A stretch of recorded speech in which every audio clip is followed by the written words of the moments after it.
तेरी मेरी ऐसी जुड़ गई कहानी कि जुड़ जाता जैसे दो नदियों का पानी। मुझे आगे तेरे साथ बहना है, जाना तुम्हें तो है ये बात जानी कि ये जिंदगी कैसे बनती सुहानी। मुझे हर पल तेरे साथ रहना है, तुम कुछ अधूरे से हम भी कुछ आधे, आधा आधा हम जो दोनों मिला दे तो बन जाएगी अपनी एक जिंदगानी। ये दुनिया मिले ना मिले हमको, खुशियाँ भगा देंगी हर गम को।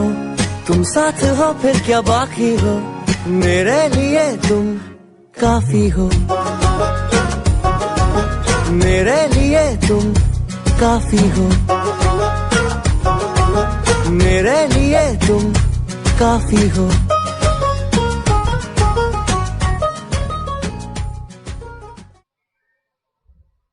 ओम शांति। एक महिला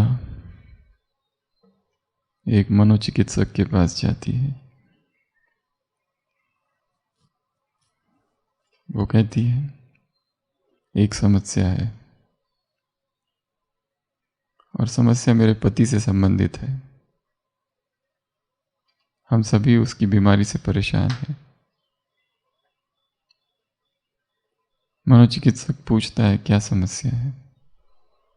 वो कहती है वैसे तो वो सेना में है पर कभी कभी घर आ जाते हैं। अधिकतर तो अपनी सेवाओं में कार्य में व्यस्त रहते हैं, पर जब भी घर आते हैं और रात को सोते हैं तो ऐसे खर्राटे मारते हैं जैसे शेर की दहाड़। सबका सोना मुश्किल हो जाता है, यहाँ तक कि पड़ोसी भी आकर चिल्लाते हैं कि ये क्या हो रहा है, रोको इनको कोई। मनोचिकित्सक पूछता है कुछ और बताओ। वो कहती है और एक बात, ये जो घूरते हैं ये जब बाई करवट पर होते बस तभी घूरते हैं। ये एक और विशेष बात है।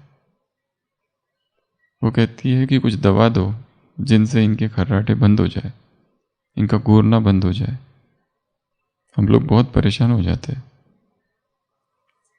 वो कहता है मनोचिकित्सक अच्छा तो जब वो बाई तरफ होते तब खर्राटे लगाते। वो कहती हाँ जी। तो वो कहता है उसके कान में जाके कहो राइट टर्न। पर वो कहती है अरे वो इतनी गहरी नींद में होते हैं उन्हें तो कुछ भी सुनाई नहीं आता है। कमरे का फैन की आवाज, एसी का आवाज कुछ सुनाई नहीं आता है, वो इतनी गहरी नींद में होते हैं। मनोचिकित्सक कहता है करके तो देखो। वो कहती है ठीक है। हो जाती है। पति घर आता है, सोने लगता है, बाई करवट, जोर जोर से घूरना। पत्नी उसके कान के पास जाती है और कहती है राइट टर्न। तुरंत वो राइट हो जाता है। उसे आश्चर्य होता है ये क्या हुआ, और उसके खर्राटे बंद। फिर वो जब जब लेफ्ट हो जाए तो पत्नी उसके कान में कह देती राइट टर्न। ऐसा क्यों हो गया?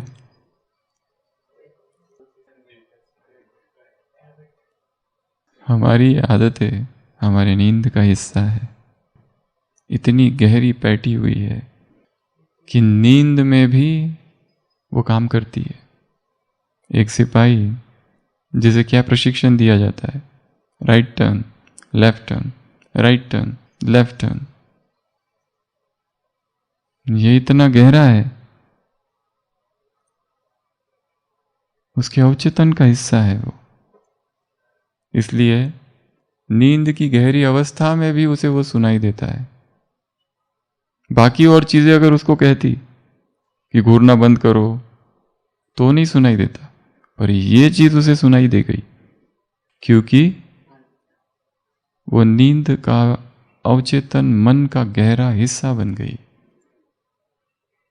हमें अपनी आदतों को ऐसे निर्माण करना है कि जो हमारी चेतना का भाग बन जाए। संडे की मुरली सहज स्वतः स्मृति स्वरूप। आज की साकार मुरली, अपने दिल में बातें करो। ये बातें दिल से लगा लो। क्या कर दो? बाबा की ये जो बातें हैं ये दिल में लग जाए। अपने दिल में अंदर ही अंदर बातें करो, एकांत में, सोलो टॉक। जो कुछ करो एकांत में, अपने ऊपर काम करना है। मुश्किल है, वो भी मुश्किल, ये भी मुश्किल। कल की साकार मुरली, ये आसान मत समझो। तो पहले दिन इस भट्टी का हमने देखा आदतों का निर्माण कैसे होता है और इस भट्टी का लक्ष्य क्या है। दूसरे दिन हमने पहला सूत्र देखा अमृत वेला। तीसरा सूत्र फिर हमने देखा धरती से स्पर्श, बेयर फुट वॉकिंग। उसमें एक बात बताना आवश्यक समझते हैं कि धरती पर जब चले तो धरती सूखी हो, गीली ना हो। जितना हो सके धरती सूखी धरती हो। अगला सूत्र हमने देखा कॉन्शियस ईटिंग, सजगता से भोजन करना, भाग 1 भाग 2। अगला सूत्र हमने देखा सूर्य को निहारना। उसमें और एक बात, जितनी प्राकृतिक स्थान है उस सब में खड़े रहा जा सकता है। जैसे पहाड़ों पर खड़े रहकर देखना। उसके बाद में 5वां सूत्र हमने देखा था सन चार्ज्ड वाटर। पानी को क्या करना है? चार्ज कर देना है। 3 घंटा, 4 घंटा, 5 घंटा। किसी ने पूछा कितना पानी चार्ज करना है? जितना करना है करो, आपकी इच्छा है। आज का है 6वां सूत्र भट्टी का,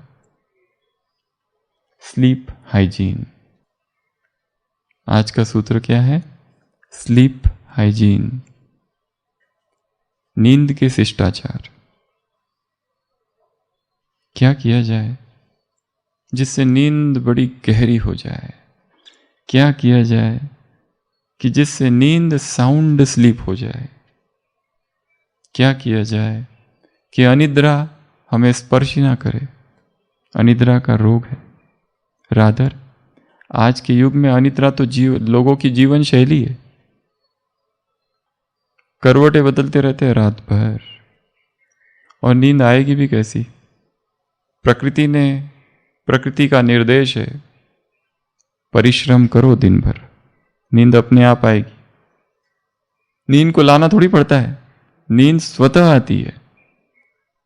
जो दिन भर आराम करते रहेंगे उन्हें नींद कैसे आएगी? जो नींद दिन भर 1-2 घंटा थोड़ा कुछ कर लिया, उन्हें नींद कैसे आएगी?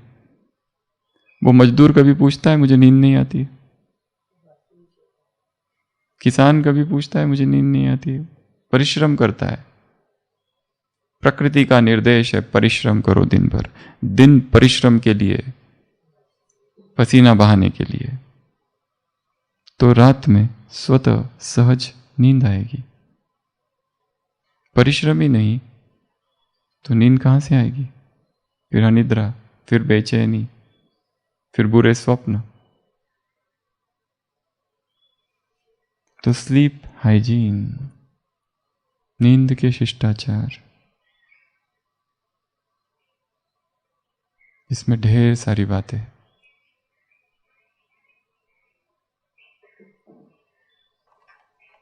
सबसे पहली बात समय।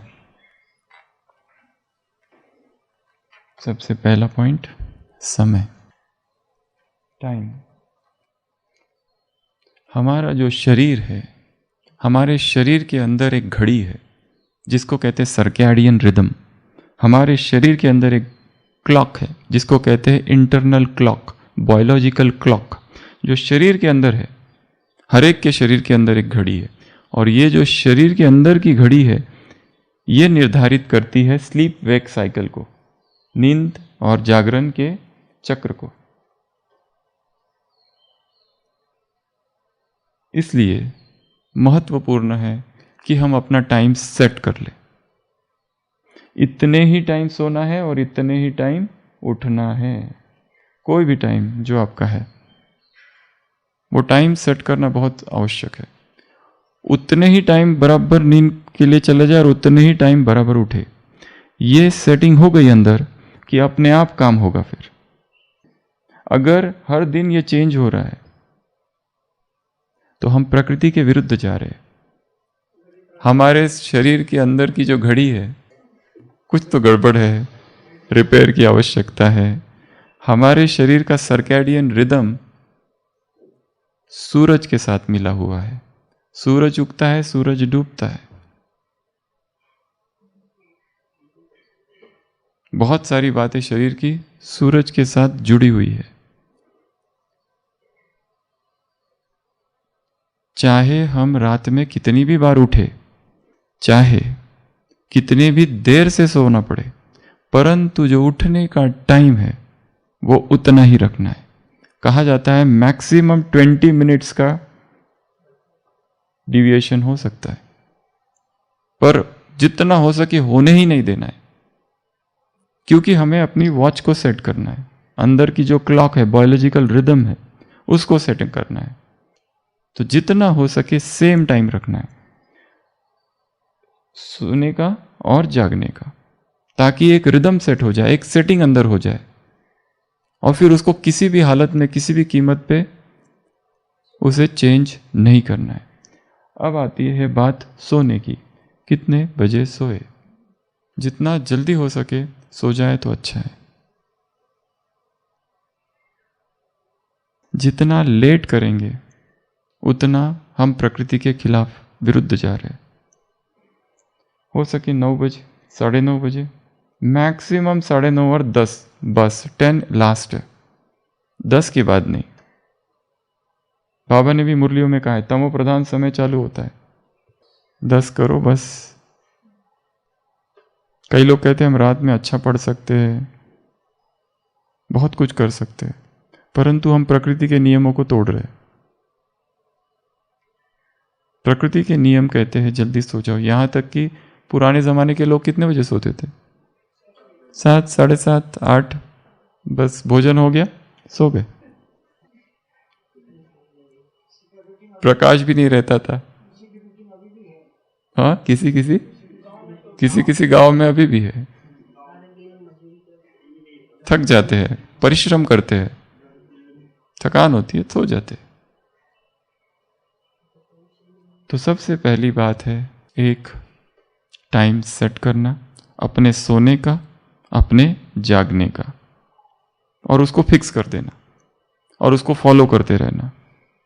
और कोई भी आदत के लिए जैसे कहा 21 दिन लगते हैं, तो 21 दिन का अपना प्रोग्राम बनाना। 21 दिन पूरे हो गए, फिर उसी को ले जाना 3 मास तक, क्योंकि ग्रिप आने के लिए 3 मास लगते हैं।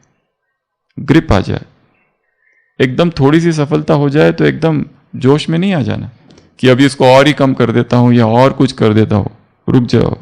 चाहे भोजन की सेटिंग हो, कोई भी सफलता मिलने के बाद तुरंत परिवर्तन नहीं करना। 3 मास रुको, क्योंकि 3 मास 90 दिन मिनिमम लगते हैं पूरी अच्छी ग्रिप आने के लिए, पक्का होने के लिए, पकड़ आने के लिए, संस्कार बनने के लिए। इसमें ही खुश नहीं हो जाना है। आज सुबह की साकार मुरली वरदान पुरुषार्थ और सफलता। पुरुषार्थ और सफलता का क्या?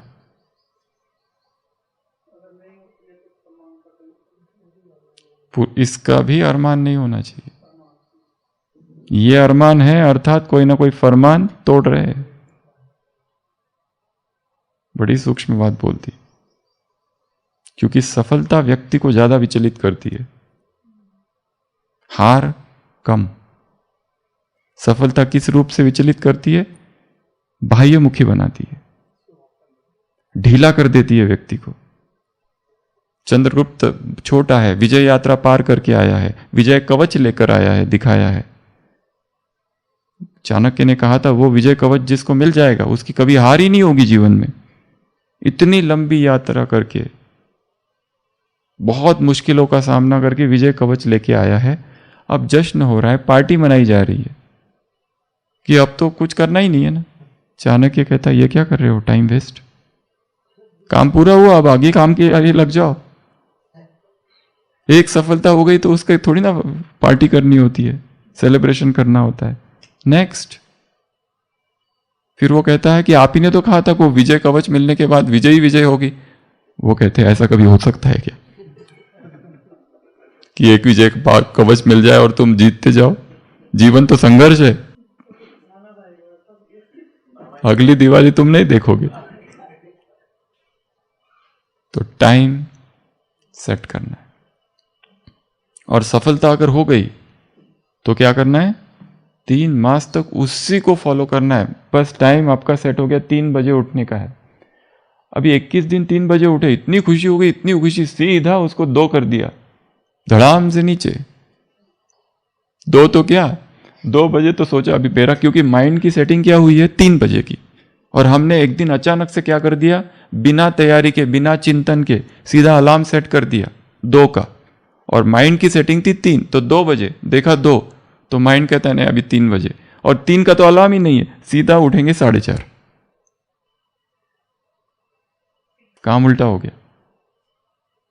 तो ये बड़ा सूक्ष्म खेल करता है मन, चालबाजियां बहुत करता है। नुकसान ही हो गया ना उसमें। तो हमारे अंदर एक बिल्ट इन सिस्टम है, इसको कहते हैं इंटरनल क्लॉक।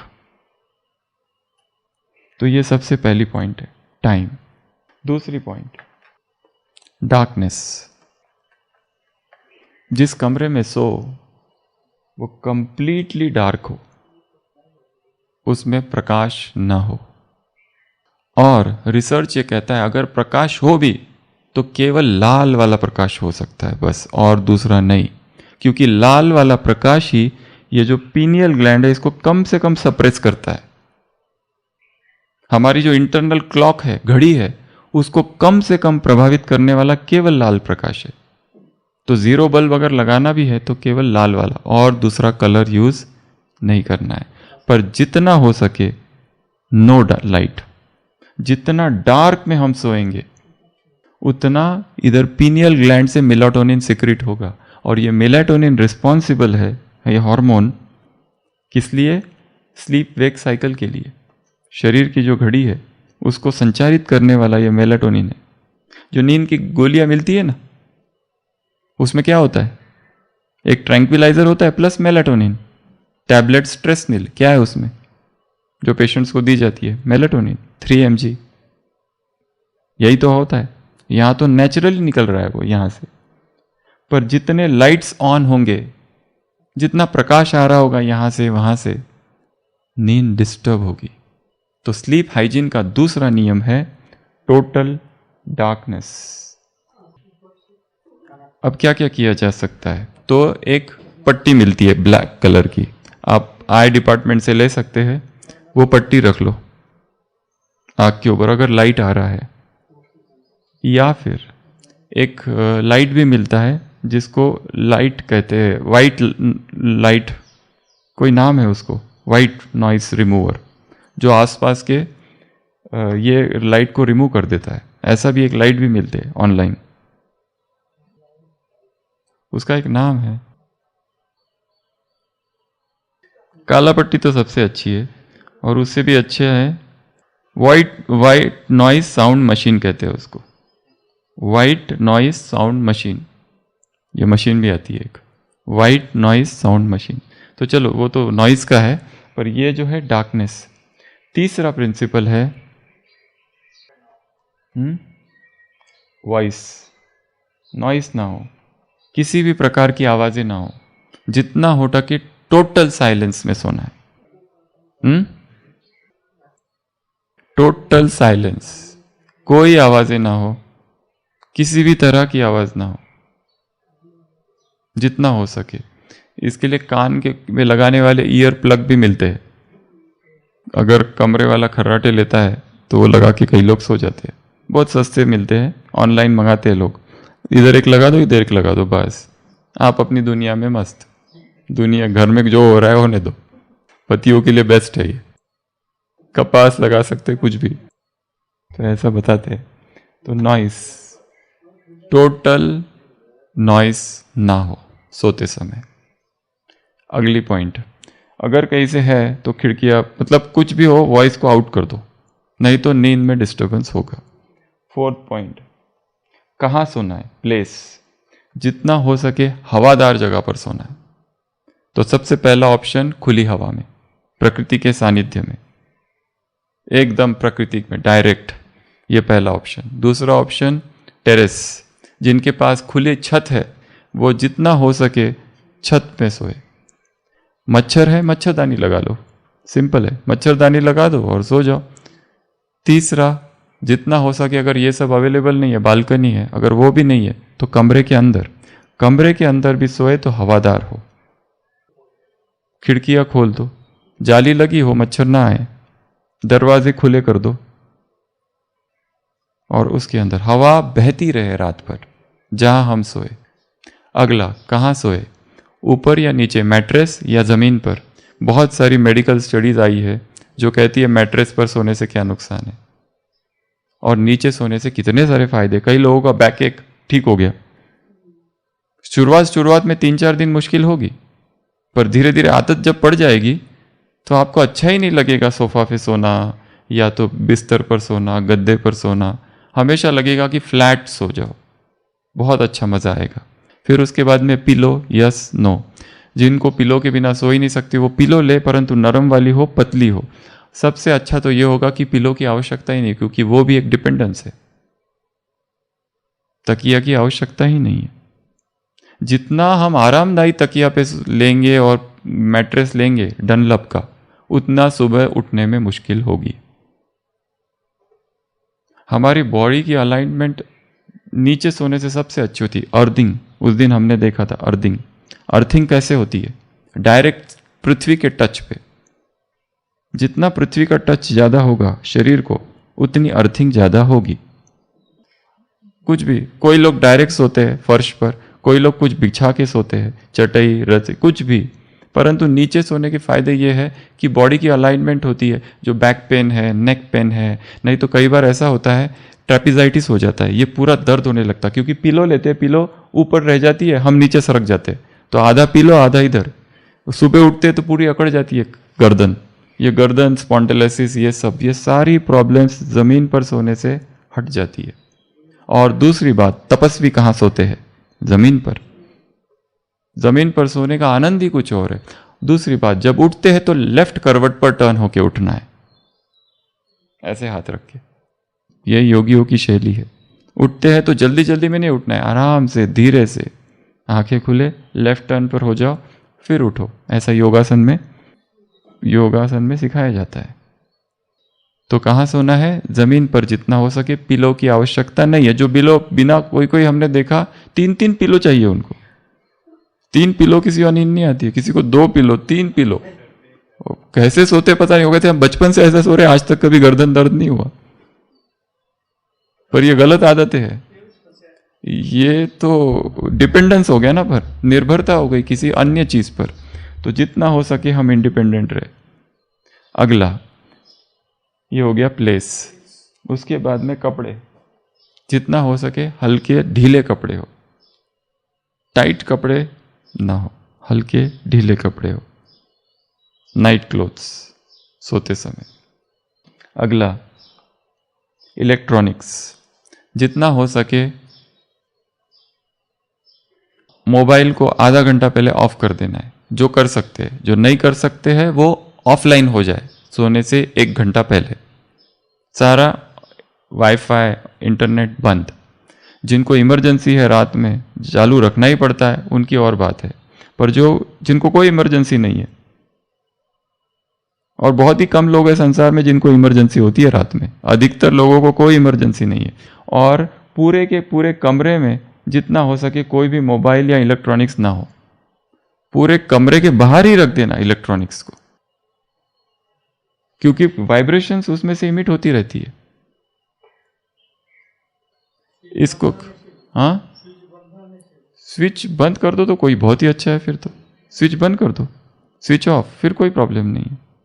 पर जब तक वो ऑन है, दूसरी और एक बात, सोते समय फिर वो लाइट मोबाइल को देखते नहीं रहना है, उसमें से ब्लू लाइट निकलती है, उसका भी एक इंस्ट्रूमेंट आता है, उसका भी एक चश्मा आता है, ब्लू लाइट रिमूवर स्पेक्स, पर वो कितना काम करता है मुझे पता नहीं, परंतु ब्लू लाइट रिमूवर का, इसमें से blue light remove, ultraviolet rays जो आइस को डैमेज करती है, स्ट्रेन देती है आइस पर, तो अंधेरे में कमरा बंद, लाइट बंद और उसमें मोबाइल देखना चालू है। ये जो आदत है ये बहुत बड़ी आदत है, बहुत खतरनाक आदत है आज के युग की, डिजिटल वर्ल्ड की। तो इलेक्ट्रॉनिक्स कमरे में ही ना हो जितना हो सके। उसके बाद में टेम्परेचर, नेक्स्ट पॉइंट, तापमान, सामान्य डिग्री तापमान हो, जितना हो सके जो खुली हवा है नेचुरल टेम्परेचर वो हो। कई लोग कहते हैं हम बिना एसी के तो सो ही नहीं सकते, पर ये शरीर ट्यून नहीं हुआ है, बॉडी ट्यून नहीं हुई है। एसी से बहुत सारे नुकसान है। क्या क्या क्या क्या एसी से होता है? एसी के साइड इफेक्ट्स बहुत सारे हैं। एक तो आदत, दूसरा इलेक्ट्रिसिटी बिल अगला ड्राई आइज, एसी से आंखें ड्राई हो जाती है, इरिटेटिंग होने लगती है। जो भी एसी वेंटिलेटेड रूम है उसका ये वर्स्ट प्रॉब्लम है। अगला है डिहाइड्रेशन, प्यास ज़्यादा लगती है क्योंकि बॉडी डिहाइड्रेट होती है एसी में। एसी की ज़रूरत ही क्या है? हम कौन है? तपस्वी है वैसे। चलो ये तो हम संसार की दृष्टि से बता रहे, साइंस की दृष्टि से, पर जो योगी है, जो तपस्वी है, उन्हें एसी की क्या जरूरत? माउंट आबू तो चलो एसी है, परंतु अगर नहीं भी है, कहीं पर भी रहो, जैसे जैसे आप प्राकृतिक के नजदीक जाते जाओगे आपको किसी चीज की आवश्यकता नहीं होगी। ये कुछ सूत्र इस भट्टी के आगे है जो करेंगे हम, उसके बाद में बॉडी ऐसी ट्यून हो जाएगी कि तापमान का शरीर पर प्रभाव पड़ना बंद हो जाएगा। न सर्दी का न ठंडी का, चाहे 0 डिग्री तापमान हो, न ठंडी लगेगी ना गर्मी होगी। ये योगी की अवस्था है और वो साइंस है। किसी एक ने कर दिया ये तो बहुत बड़ा तपस्वी, अरे वाह, ऐसा नहीं, सब कर सकते हैं। जो एक कर सकता है सभी कर सकते हैं, क्योंकि साइंस है। जैसे एक्सरसाइज है, जैसे सन गेजिंग, क्या बताया, सन गेजिंग करते जाओ, उसके वो प्रभाव परिणाम सबको आएंगे। साइंस अर्थात यही कि एक बार जो एक्सपेरिमेंट किया वो रिपीट करने के बाद भी वही रिजल्ट होने चाहिए, तो ही कहेंगे ये साइंटिफिक है, नहीं तो साइंटिफिक नहीं है, नहीं तो ये सुपरस्टिशन है तुम्हारा, नहीं तो ये क्या है, सुपरस्टिशन है। एक व्यक्ति जा रहा था, उसने देखा एक खोपड़ी उठाई, खोपड़ी ने कहा कैसे हो? उसने कहा क्या, खोपड़ी बोल रही है? उसने पूछा खोपड़ी तुम यहां कैसे पहुंची? वो कहती है टॉकिंग की वजह से, बोलने की वजह से। वो इतना खुश हो जाता है, इतना खुश हो जाता है, खोपड़ी बोल रही है, भाग भाग के राजा के पास जाता है, कहता है राजा मैंने एक ऐसी खोपड़ी ढूंढी है जो बोलती है। राजा कहता है अच्छा? पूरी सभा को बुलाते, सारी प्रजा को इतना आयोजन किया जाता है कि एक व्यक्ति ने ऐसी खोपड़ी खोजी है जो बोलती है। सारे लोग आते हैं, सारे एकत्र हो जाते हैं। अब राजा कहते हैं बुलवाओ।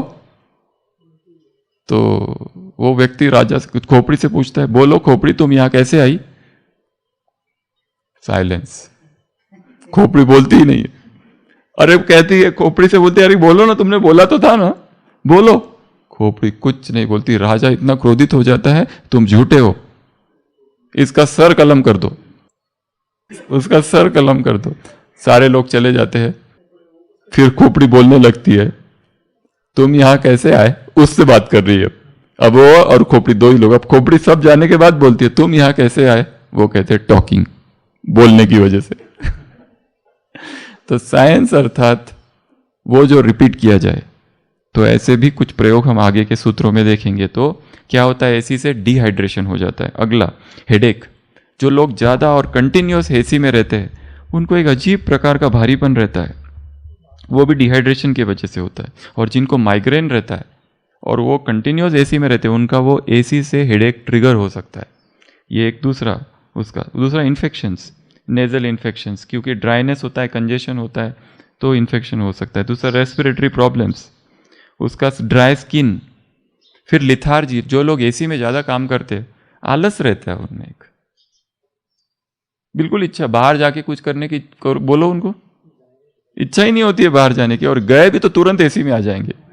बहुत ज्यादा गर्मी होती है बाहर, बॉडी टॉलरेट ही नहीं कर पाती है। थोड़ा सी भी गर्मी हो गई तो एसी चाहिए। एसी की ऐसी आदत पड़ जाती है, अभी हमारे कल पेशेंट आए थे नीचे से, आबू रोड से, कहते थे नीचे 40 डिग्री टेम्परेचर चल रहा है, हमारा तो 18 से 22 घंटे तक एसी चालू रहता है, कंटिन्यूअस एसी चालू रखना ही पड़ता है, इतनी गर्मी है, क्योंकि बॉडी ट्यून नहीं हुई है, इसलिए आदत पड़ गई, एडिक्शन हो गया है एसी का। लिथार्जी, बिल्कुल स्लगिश हो जाते हैं, का वर्क प्लेस की प्रोडक्टिविटी कम हो जाती है, काम करने की जो क्षमता है कम हो जाती है। Asthma, allergies, other health issues, और एक दूसरा केमिकल्स, कुछ केमिकल्स के लीकेज अगर हो गया ना एसी से, पता थोड़ी चलता है, वो केमिकल्स निकलते हैं उसमें से। तो जितना हो सके एसी से दूर रहना है, एसी की जरूरत नहीं है, बॉडी को आदत डालनी है नहीं। तो टेम्परेचर सामान्य टेम्परेचर हो। अच्छा, दूसरा, जब बहुत कोल्ड हो, लोग क्या कहते हैं, हीटर लगा के रखते हैं, दरवाजे खिड़कियां बंद। कार्बन मोनोऑक्साइड पॉइजनिंग के कितने केसेस आए थे, यहीं से माउंट से एक केस आया था।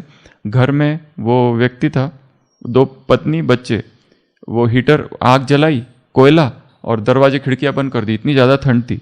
सुबह आए, पूरे 2-3 लोग बेहोश घर के, यहीं पे हाँ वही कार्बन मोनोऑक्साइड पॉइजनिंग। जितना एक डेथ हो गई थी।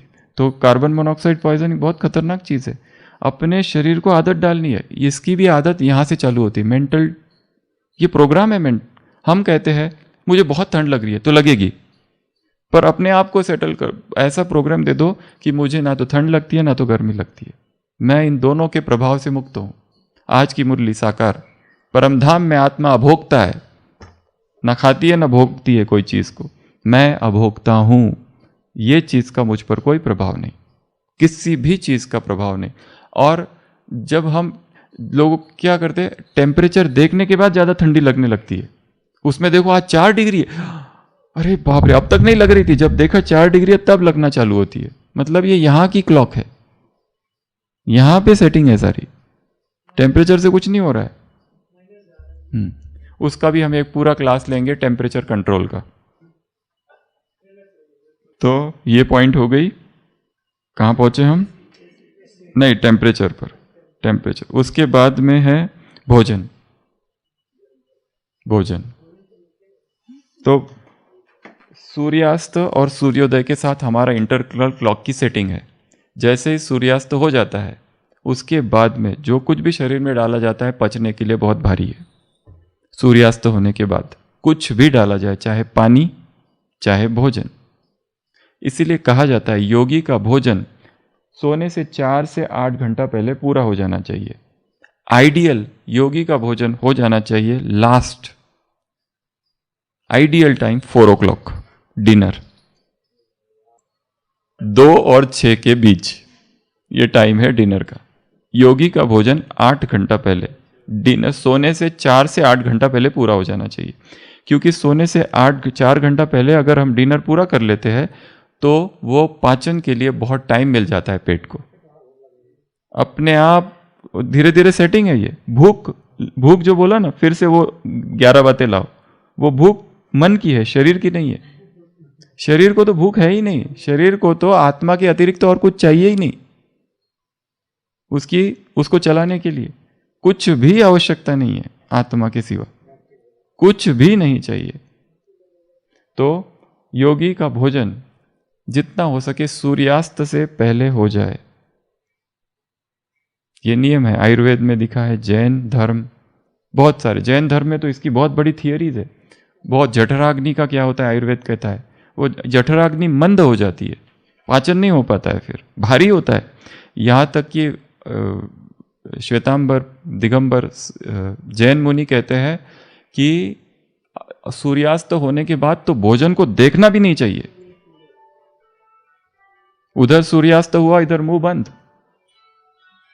और एक बात, जितना लेट भोजन करेंगे, अब साइंस में आ जाओ, साइंस ने बहुत सारी बातें कही है इसके बारे में, जितना लेट भोजन करेंगे डाइजेशन के लिए भारी होगा। जितना लेट भोजन करेंगे उसमें फैट होता है, फैट का वैसे भी एब्जॉर्प्शन, तेल सबसे कम डाइजेस्ट होता है, लेट डाइजेस्ट होता है तेल, फैट टाइम लगता है, डिले, फैट डिलेज डाइजेशन।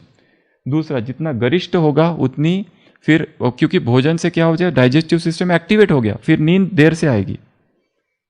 नींद नहीं आएगी, फिर फटाफट जल्दी जल्दी नींद नहीं आएगी। और जितना लेट भोजन होगा उतना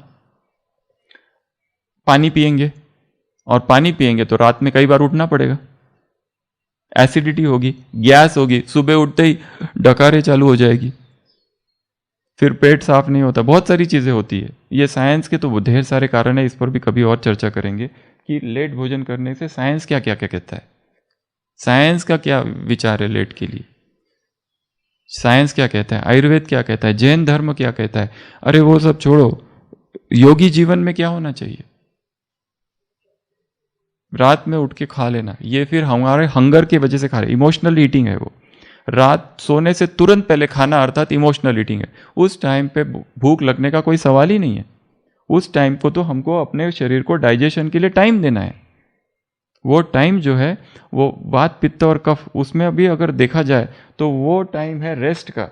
पेट को आराम दे दो, पेट डाइजेशन के काम में लगा रहे, 4 घंटा तो उसको चाहिए। तो 6 बजे अगर पूरा कर देते हैं भोजन, और रात का भोजन जितना हो सके हल्का रखो उसको, बहुत ज़्यादा भारी, बहुत ज़्यादा गरिष्ठ, बहुत ज़्यादा तेल, बहुत ज़्यादा मसाले, बहुत ज़्यादा तीखा, बहुत ज़्यादा मीठा, बहुत ज़्यादा नमकीन एक्साइट करता है डाइजेस्टिव सिस्टम को, उत्तेजना लाता है, और जहाँ उत्तेजना आ गई वहाँ पर नींद लेट आएगी। परंतु शरीर इतनी अद्भुत रचना है कि शरीर को कोई भी आदत डालो वो आदत डाल लेता है। शरीर does not decay, it changes. वो मरता नहीं है, वो चेंज हो जाता है। द्वापर से हमने ऐसी आदतें डाल दी कि शरीर मरा नहीं, इतनी खराब से खराब सिचुएशंस में शरीर जिंदा रहता है, इतनी शरीर में कैपेसिटी है। परंतु एट दी एक्सपेंस, शरीर मरेगा नहीं परंतु जीवन बदत्तर कर देगा तुम्हारा। आज की साकार मुरली, सतयुग में सभी निरोगी होते हैं। यहां कोई भी, क्योंकि वहां प्रकृति से बना, शुद्ध प्रकृति से बने, पावन प्रकृति से बना शरीर है।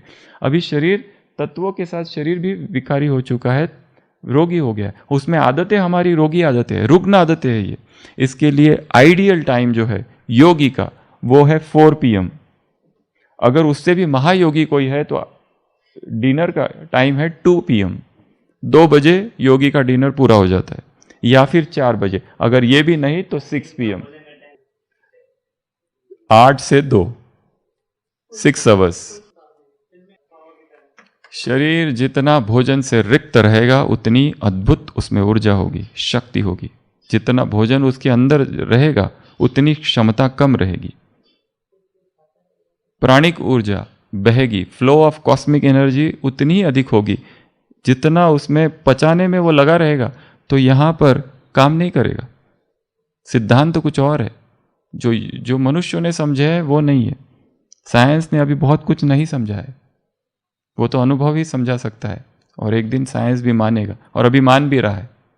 बहुत सारा रिसर्च है, उस पर भी चर्चा करेंगे आगे। तो कहाँ थे हम? भोजन तो जितना हो सके सूर्यास्त से पहले पूरा कर लो, हल्का हो तो बहुत अच्छा। और अगर लेट करते भी है, चलो 7:30, तो 7:30 बजे पूरा कर लो। जैसे मधुबन का टाइम है 7:30, तो 7:30 और 7:45 के बीच पूरा कर लो, जितना हो सके हल्का। और 8 बजे से फिर निर्जला पानी पी लो, जो कुछ पीना है। फिर 8 बजे से अगले 12 घंटे तक कुछ नहीं, वो टाइम दे दो उसको पचने के लिए। ये आप बता रहे सबके लिए, थोड़ा सा प्रैक्टिकल। पर इसको, ये जो 3 भोजन वाली आदत है ना, जो यहां हमने सेट कर रखी है, इसको धीरे धीरे तोड़ देना है, क्योंकि इसने बहुत नुकसान किया है। इसलिए क्यों इतने सारे ब्राह्मण रोगी है? तो रोगी होना नहीं चाहिए। महात्माएं रोगी क्यों धार्मिक पुरुष रोगी है? उतने ही रोगी है जितने अधार्मिक लोग, या फिर कहो जो नास्तिक है। आस्तिकों को तो कम रोगी होना चाहिए। जिनकी इतनी अच्छी योगी जीवन शैली है उनको तो हार्ट अटैक आना ही नहीं चाहिए, स्टेंट लगना ही नहीं चाहिए, उनको तो ये सारी बीमारियां होनी ही नहीं चाहिए। परंतु कहीं ना कहीं सूक्ष्म में गलतियां हो रही है,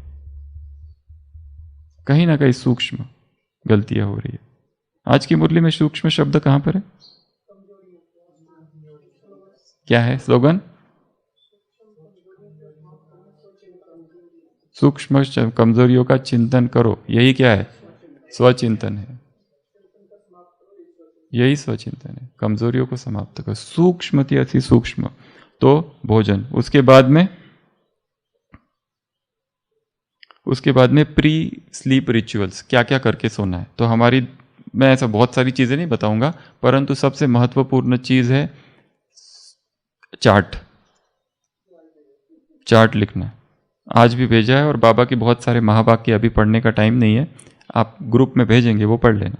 पोतामेल पोतामेल पोतामेल, कितनी मुरलियाँ है, हर मुरली में आता है पोतामेल रखो, रात को सोने से पहले पोतामेल रखो, आज चलन कैसी रही, याद कितनी की, कैसी दिव्य गुण की धारणा की कि नहीं। तो चार्ट कंपलसरी है ब्राह्मणों के लिए, एक।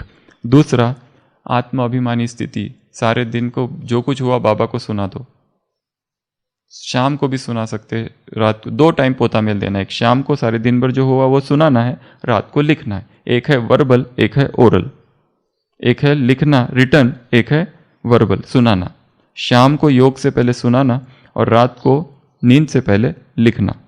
तो डायरी राइटिंग, लिखो और फिर सो, एक तो ये। और दूसरा, सोते समय पहले शवासन में आराम से लेट जाओ और सो जाओ, योग निद्रा करते करते, अपने आप को स्थिर करते हुए एकाग्रता से। उसके बाद में अगर किसी का कुछ रूटीन है, हो सके कई लोग स्नान करते फिर सोते, ये भी ठीक है, पर सबसे बेस्ट है हाथ और पैर धो लेना फिर सोने जाना। पैर को धो लेना, मुंह को धो लेना, हाथ को धो लेना और फिर सोने जाना। ये लोग, कई लोग का कई ब्रश करते हैं, ये सब तो अच्छी चीज़ें हैं। कोई लोग कुछ पढ़ के सोए तो बहुत अच्छा, पर ऐसा कुछ भी नहीं पढ़ना है जो एक्साइटिंग हो, ऐसा कुछ देखना नहीं जो सस्पेंस वाला हो। सीरियल देख लेते हैं, क्रिमिनल या फिर क्राइम, या फिर कुछ ऐसे सीरियल्स देखते हैं टीवी के कि उसमें ये उत्तेजना बनी रहती है कि अब आगे क्या है, आगे क्या है, नेक्स्ट एपिसोड में क्या है, क्योंकि हर सीरियल क्लाइमैक्स में एंड कर किया जाता है। क्यों? क्योंकि ऑडियंस को उत्सुकता बनी रहे। उधर से कोई आया, उसका चेहरा नहीं दिखेगा, परछाई और एंड।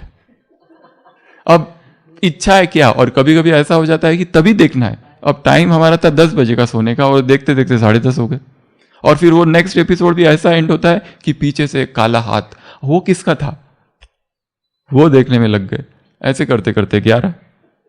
इसलिए सीरियल देखना है तो चलो, ये भी नहीं कह रहा हूं कि मना कर रहा हूं, क्योंकि ब्राह्मण जीवन में कभी कभी इतने रमणीकता चाहिए, कहते हैं थोड़ा वही वही रूटीन, वही मुरली, वही कुछ तो ऐसा थोड़ा अच्छा सीरियल, कोई एंटरटेनमेंट, कोई कॉमेडी, ऐसे देखने की इच्छा होती है। तो देखना है ना, दिन में देख लो। ये रात का टाइम बहुत खतरनाक है देखने का, रात में नहीं देखो। एक्साइटमेंट वाले सीरियल, क्राइम वाले, कुछ भी पहले तो देखना ही नहीं है, पर उसके बाद भी अगर कोई देखे बिना नहीं रह सकता तो ये रात में नहीं करना है काम जिसमें एक्साइट। और कॉफ़ी टी, ये एक्साइट कर देता है सिस्टम को।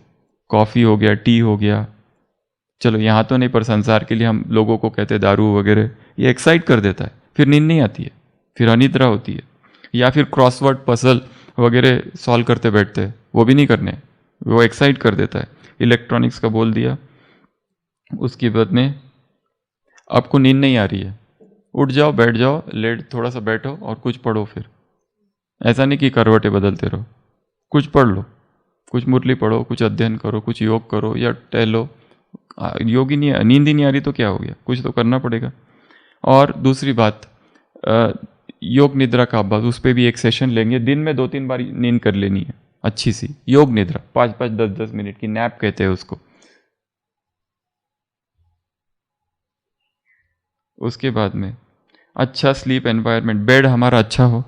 और एक बात, बेड पर नींद के अलावा कुछ नहीं करना है। अपना जो बिस्तर है उस पर केवल और केवल सोने के लिए ही जाना है। उस पर बैठकर पढ़ाई नहीं करनी है, उस पर बैठकर भोजन नहीं करना है, उस पर बैठकर बातें नहीं करनी है, उस पर बैठकर ऐसे ही लेट नहीं जाना है रिलैक्स हो जाने के लिए, नहीं। बेड अर्थात इतना उसमें जैसे वो पवित्र स्थान है, जैसे तपस्या का आसन कैसे होता है योगियों का, वहाँ कुछ और करते हैं क्या वो लोग? नहीं, केवल तपस्या करते। इसलिए बिस्तर भी एक पवित्र स्थल है, उस पर सोने के अतिरिक्त तो कुछ नहीं। पढ़ाई करना है, चेयर डालो, नीचे बैठो, कुछ भी करो। पर कोई लोग कंप्यूटर चेयर पर लेके, अपने बिस्तर पर लेके बैठ के काम चालू कर देते ऑफिस का। No computers, no mobile, no food, no नाश्ता, no breakfast, no fruits, no snacks, no phone calls, कुछ भी नहीं करना है वहां पर। तो कुछ भी उस बेड पर उसके अलावा कुछ भी नहीं, ना म्यूजिक, ना टेलीविजन, इंटरनेट सर्फिंग, नथिंग, वो सब दूसरे जगह रखो। फिर जहाँ पे भी सोते हो कंफर्टेबल होना चाहिए, वो स्थान कंफर्टेबल। ऐसा नहीं कि हमने कहा ज़मीन पे सो जाओ और ज़मीन पे सोए पूरी नींद ही खराब हो गई। वो धीरे धीरे करो। फिर ज़मीन पे सोना है, चलो ठीक है, नीचे बिस्तर डाल दो फिर मोटा वाला, क्योंकि एकदम कोई भी आदत नहीं होती है, धीरे धीरे ट्रांजिशन करना पड़ता है। क्योंकि हमने जो आदतें डाली है इतना टाइम लगा, अचानक चेंज नहीं करने की कोशिश करो उसको, नहीं तो बॉडी को शॉक लगता है। 40 साल से कोई दारू पी रहा है, हम कहते हैं दारू बंद बिल्कुल, वो कहता है अच्छा बंद कर देता है, बेचारा परेशान हो जाता है, दूसरे दिन हाथ पैर कांपने लगते हैं उसके। धीरे धीरे ट्रांजिशन करना होता है, क्योंकि इसलिए नहीं कि शरीर को दारू नहीं मिल रहा है, इसलिए क्योंकि दारू एक शॉक थी, एक स्टिमुलस था, वो स्टिमुलस को हटा दिया गया, इसलिए शॉक। लोगों को हम कहते हैं 24 घंटा उपवास करो, निर्जला करते हैं, इतने परेशान कि बाप रे, उसके बाद कभी नहीं करते। क्यों? क्योंकि शॉक, क्योंकि फूड क्या है, वही काम कर रहा है जो अल्कोहल ने किया था। अल्कोहल शरीर की रिक्वायरमेंट नहीं है, परंतु उसके लिए हो चुकी है। उसी तरह फूड भी इतना रिक्वायरमेंट नहीं है, परंतु वो स्टिमुलस है, स्टिमुलस को अचानक हटा दिया गया तो वो शॉक हो जाएगा बॉडी के लिए। इसके लिए धीरे धीरे करना है। पहले 6 घंटे का उपवास करो, 6 घंटा तो आराम से कर सकते हैं। उठने के 6 घंटे के बाद तक कुछ ना खाना ना पीना। 4 बजे उठे तो कम से कम 10 बजे तक, 2 बजे उठे तो कम से कम 8 बजे तक आराम से कर सकते हैं। धीरे धीरे शरीर को समझना है, बॉडी की लैंग्वेज को, और उसके अनुसार उसको ढालना है, उसको नई आदतें देनी है। अचानक किसी ने कहा कि तुम ये करो वो करो, नहीं करना है। मैंने कहा यहाँ पर ऐसा कर दो, सीधा करने लगे और कुछ और ही हो जाएगा। धीरे धीरे अपने शरीर के अनुसार।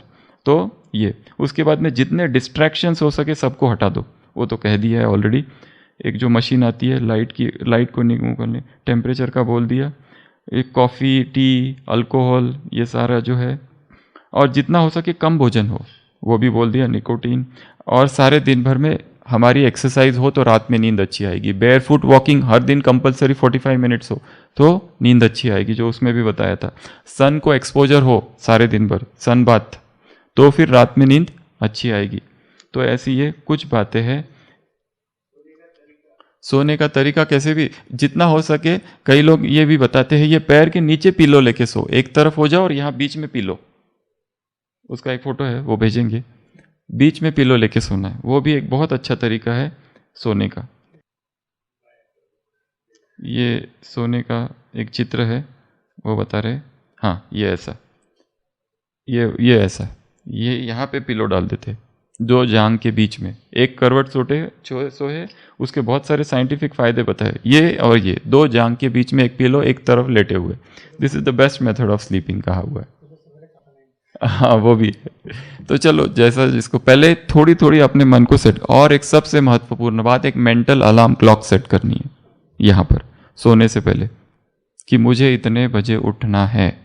बाबा से बात करते करते सो। कुछ लोग एक दूसरी विधि बताते हैं नींद करने की, वो अपने आप को कहते हैं साक्षी साक्षी, ये एक ही शब्द रिपीट करते करते सो जाओ, साक्षी साक्षी, विटनेस, जो कुछ आज दिन में हुआ साक्षी होके मैंने देखा है। जो सुबह उठेंगे ना सबसे पहला शब्द आएगा साक्षी साक्षी। या फिर रात को जो संकल्प करते करते सोओगे, सुबह वो पहला संकल्प। तो मुरली पढ़ के सो, योग करके सो, योग निद्रा करते करते सो, शवासन करते करते सो, पर ऐसा कुछ भी नहीं करना है जो एक्साइट कर दे माइंड को, डल हो जाए माइंड, थोड़ा सा हल्का हो जाए। तो ये था आज का 6वां सूत्र, स्लीप हाइजीन। ओम शांति। शुद्धोऽसि बुद्धोऽसि निरञ्जनोऽसि संसारमाया परिवर्जितोऽसि संसारस्वप्नं त्यज्य मोहनिद्रां मदालसोल्लापनुवाच पुत्रम् शुद्धोऽसि रेता तनतेऽस्ति नाम कृतं हि ते कल्पनयाधुनैव पञ्चात्मकं देहमिदं न तेऽस्ति नैवास्य त्वं रोदिषि कस्य हेतु न वा भवान् रोदिति विश्वजन्म शब्दोऽयमायाद्यमहीशसूनुं विकल्प्यमाना विविधैर्गुणैस्ते गुणाश्च भवता सकलेन्द्रियेषु